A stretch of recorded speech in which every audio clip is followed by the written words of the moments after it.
gestão de tempo, fica mais fácil de enxergar onde que a gente está falhando ou onde que a gente precisa melhorar, aquilo que não está em acordo com os nossos objetivos pessoal e profissional. Eu tenho certeza que isso despertou em vocês mais curiosidades e mais interesse ainda sobre a gestão de tempo e produtividade. Pois bem, o que deu para perceber nesse primeiro momento é que a nossa organização do tempo não está tão interessante. Organização nada mais é do que um conjunto onde cada parte está ciente do seu lugar, da sua importância e é responsável, consciente pelo desempenho do todo. Uma pessoa mais organizada detém, antes de qualquer coisa, o respeito e a responsabilidade pelos resultados final que ela obtém e, consequentemente, no restante do seu redor.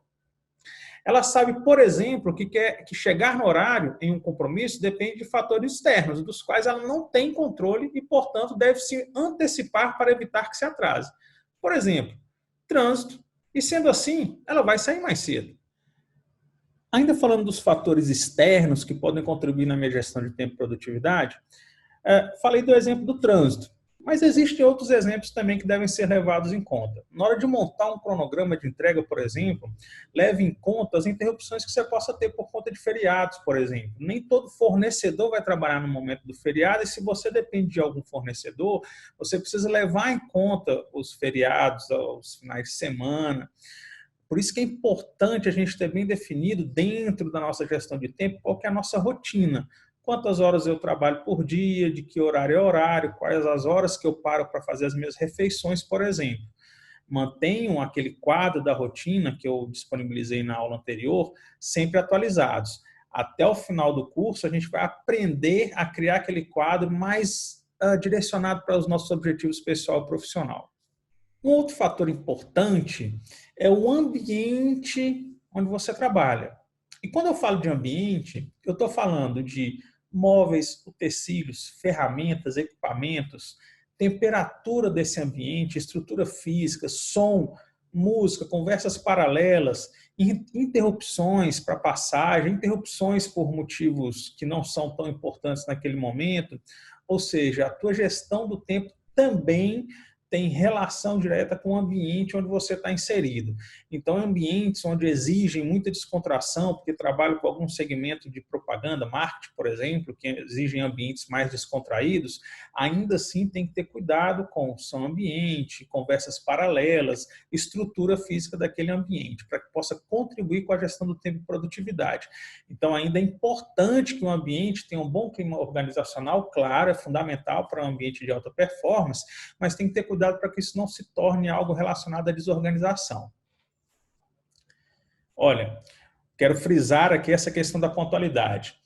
Se um líder que chega atrasado, pelo menos na maioria ou sempre nos compromissos que ele mesmo marca com a equipe, ele está comunicando para a equipe dele que a entrega nos prazos, que a pontualidade em cumprir as tarefas não é importante.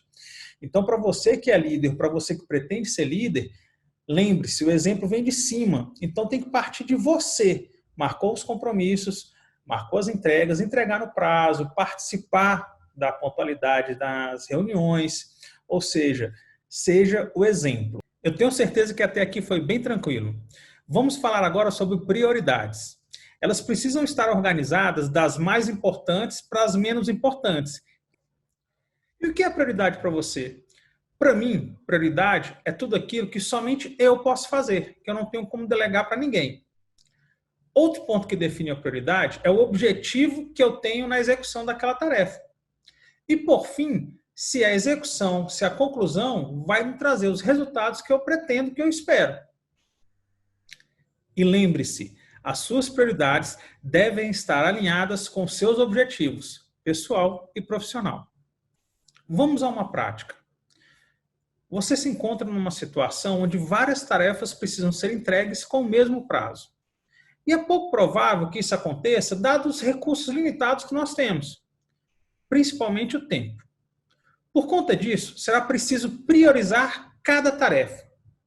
E a forma mais fácil de fazer isso é criar uma pilha de tarefas, sendo a primeira de cima a de maior prioridade. Para entender um pouco mais de como podemos definir prioridades, vamos usar esse quadro. Percebam que temos 4 quadrantes onde estão descritos do importante, o não importante, urgente e o não urgente. Pense rápido. Qual dos quadrantes está a sua produtividade? Ou seja, aquilo onde você vai ter maior êxito. O quadro ajuda bastante. Você consegue enxergar onde é que está indo o seu tempo? Veja que as prioridades, elas estão ligadas diretamente com aquilo que a gente deve dizer não. Em alguns momentos dizer não aos outros e em outros momentos dizer não a nós mesmos. É importante saber onde que está indo o nosso tempo. Juntando aquele primeiro exercício que nós fizemos na aula 1 com o quadro, você já consegue enxergar onde que você precisa mudar ou se adaptar ou melhorar para que você tenha uma gestão de tempo mais eficiente. Nas empresas isso é muito comum. De tarefas que não são tão importantes sempre chegarem com a informação de que é urgente. Isso porque nós temos a falsa impressão de que resolver o que é urgente é ser produtivo. Às vezes, e muito comum dentro das empresas, é que as tarefas sempre chegam com a etiqueta de que é urgente. E para finalizar essa aula, nós iremos refazer a nossa roda do tempo. Aquele primeiro lá que nós vimos na aula 1. Só que dessa vez nós iremos também utilizar o quadro da produtividade, que vai nos ajudar a guiar as prioridades. Então lembre-se, você vai pegar e vai desenhar novamente uma roda do tempo, onde você tem as horas e os dias da semana, igual esse exemplo que eu estou mostrando aqui agora, e vai utilizar o quadro da produtividade para definir as suas prioridades. Leve em consideração que agora você tem o conhecimento do que é importante e do que não é tão importante e do que está ligado ou não aos seus objetivos pessoal e profissional. Espero que esteja valendo a pena. Um abraço e até a aula 3.